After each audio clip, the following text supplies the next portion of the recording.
அது வந்து நீங்க ரொம்ப ரொம்ப கரெக்டான கேள்வி இருந்தாலும் சரியான நேரத்தில் கேட்டீங்க. இன்னைக்கு நம்ம வின்ஃபாஸ்ட் பத்தி பேசியிருந்தோம். சட்டமன்றத்தில் நீங்க கேட்டீங்களா? அதில் வின்ஃபாஸ்ட் நிறுவனம் தமிழ்நாட்டுக்கு வரது எவ்வளவு பெரிய, நம்ம எப்படி போராடி அதை கொண்டு வந்தோம் உங்களுக்கு தெரியும். வேற மாநிலத்துக்கு போக வேண்டியது கடைசி ஒரு 3-4 வேலையில மனு முதலமைச்சர் கொடுத்த அந்த உற்சாகத்தில் நேராக போனோம், பேசணும், முடிச்சு கூட்டிட்டு வந்துட்டோம். எல்லாம் கூட்டிட்டு வந்த நிறுவனத்தை மிகப்பெரிய தொழிற்சாலை. ஆனால் அவங்க வந்த பிறகு நாங்கள் கிரவுண்ட் பிரேக்கிங் செரமனி அப்போ அடிக்கல் நாட்டு விழா அப்போ அவங்க சொல்றாங்க ஆட்கள் இங்கே கிடைக்குமா தெரியல, நாங்கள் எப்படியும் மற்ற மாநிலங்கள்லாம் போகணும்னு நினைக்கிறேன், மற்ற பகுதிகளெல்லாம் தமிழ்நாட்டுக்குள்ளே மற்ற மாவட்டங்களுக்கெல்லாம் கூட போகணும்னு நினைக்கிறேன் அப்படின்னு சொல்லி அவங்க பேசினாங்க. சட்டுன்னு வருது.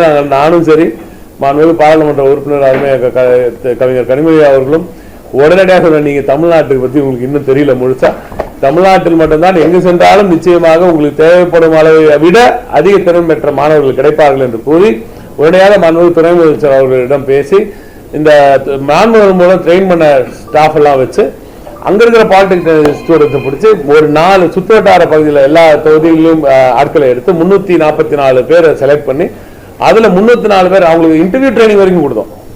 சாதாரண ட்ரைனிங், இன்டர்வியூ ட்ரைனிங் வரைக்கும் அங்க இருக்கிற நம்ம இளம்பாக்கத்துன்ற நமது கலெக்டர் அவர்கள்லாம் இறங்கி களம் இறங்கி 344 பேரை செலக்ட் பண்ணி அதுல 304 பேர் இன்டர்வியூ வரைக்கும் எல்லாமே ஃபுல்லா நாங்களே ஒரு கட்ட தேர்வெல்லாம் செஞ்சு கொண்டு போய் சேர்த்த பிறகு இப்ப 200 பேர் நாங்க இங்கேயே எடுத்துக்கிறோம், இதுவே எங்களுக்கு போதும்னு அவங்க 200 பேரை அங்கேயே உடனே எடுக்கிறோம். முதற்கட்டமாக இனிமேல் நீங்க இந்த ட்ரெயின் பண்ணி கொடுத்தா இங்கேயே எடுத்துக்கிறோம் தாராளமான வர முதலீட்டாளர்கள் சொல்லும் அளவுக்கு ஒரு பகுதிக்கு முதலீடு கொண்டு போய் சேர்த்தார் அந்த பகுதியில் இருக்கும் மக்களுக்கு வேலைவாய்ப்பு உறுதி செய்யும் வேலையை மாண்புமிகு திராவிட நாயகன் அவர்கள் செய்து கொண்டிருக்கிறார்.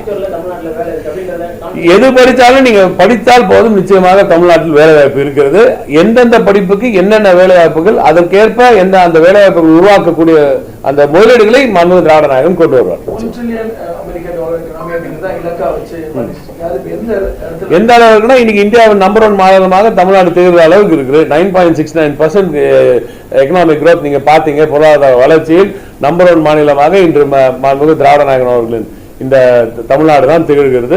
நிச்சயமாக $1 trillion எக்கானமியை நோக்கி தான் மிக வேகத்தில் அதிவேகத்தில் நல்ல சரியான வேகத்தில் நாம் பயணித்துக் கொண்டு இருக்கிறோம். உலகத்தில் இருக்கிற பல்வேறு ஜியோபொலிட்டிக்கல் சிச்சுவேஷன்லாம் நீங்க பாக்குறீங்க. இப்ப ட்ரம்ப் அட்மினிஸ்ட்ரேஷன் வந்த பிறகு அங்க இருக்கிற சிச்சுவேஷன்லாம் பாக்குறீங்க. இதுல பல இடத்துல கேன்சல் ஆகிட்டு கம்மி ஆகிட்டுலாம் இருக்கு. இன்னும் தமிழ்நாட்டு தான் நல்ல ஸ்ட்ராங்கா நம்ம அப்படியே பிடிச்சிட்டு இருக்கோம். ஏன்னா இங்க இருக்கிற அந்த முதலீட்டு அந்த சூழல் மிக சிறப்பாக இருப்பதனால் பாதுகாப்பான ஒரு மாநிலமாக மிகுந்த டேலண்ட் மிகுந்த ஒரு மாநிலமாக தமிழ்நாடு இருப்பதனால் தொடர்ந்து என்னதான் உலகத்தில் நடந்தா கூட தமிழ்நாட்டில் தொடர்ந்து நம்மளுக்கு பாசிட்டிவ் growth இருந்துகிட்டே இருக்கு. திராவிட நாயகன் அவர்கள் ஆட்சி நிச்சயமாக $1 trillion கனவு நினைவாகும்.